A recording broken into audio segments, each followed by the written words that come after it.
तुमच्या कुठेतरी टी व्हीवर काल बातमी बघितली की संजय राजाराम राऊतच्या घरच्या कोणीतरी रेकी केली.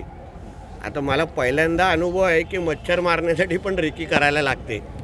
मच्छर मारण्यासाठी गुड नाईटचं कॉईल लावायला लागतं, त्याला रेकी करण्याची गरज नाही. कदाचित खिचडी चोर नेमकं कुठे राहतो हे पाहण्यासाठी कोणतरी बाईकवर आलं असेल की बाबा खिचडी कुठे डिलिव्हर करायची आहे, म्हणून एवढं काय तर गांभीर्याने घेण्याची गोष्ट नाही. मच्छराला मारण्यासाठी कोण कधी रेकी करत नाही. आणि संजय राजाराम राऊतचं महाराष्ट्र आणि देशाच्या राजकारणामध्ये एवढं काही महत्त्व नाही की त्याला कोणतरी मारण्यासाठी रेकी विकी करेल.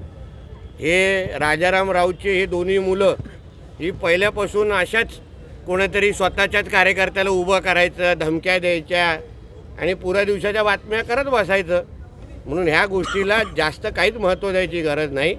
आणि एकदमच मच्छराला मारायचं असेल तर आम्ही त्याच्या बंगल्याच्या अवतीभोवती गुड नाईटचे कॉईल लावून टाकू, मच्छर जातील, संपतील. मग एवढा कशाला जोरला मारायची गरज आहे? पेंग्विन मच्छराच्या मदतीला गेला तेवढाच विषय आहे. म्हणून एवढं काय ह्या गोष्टीला महत्त्व देऊ नका. आता शेवटी महाराष्ट्राच्या राजकारणामध्ये या सगळ्यांचं महत्त्व जनतेनेच संपवलेलं आहे.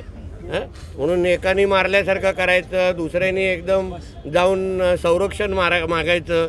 मला या महाराष्ट्रामध्ये एक असा व्यक्ती सांगा जो आपले हात खराब करून घेईल संजय राजाराम राऊतवर काय करण्यासाठी. आणि ह्याच्या अगोदर पण तुम्हाला आठवत असेल अशी एक घटना झालेली. पोलिसांच्या चौकशीमध्ये नंतर असं कळलं हा त्यांचाच कार्यकर्ता होता. म्हणून बोलतो ना, कोणतरी चोरी केलेली खिचडी डिलिव्हर करण्यासाठी आले असतील, म्हणून ॲड्रेस शोधत असतील की खिचडी चोर कुठे राहतो. तेवढाच विषय आहे, जास्त महत्त्व देऊ नका त्या गोष्टीला. काल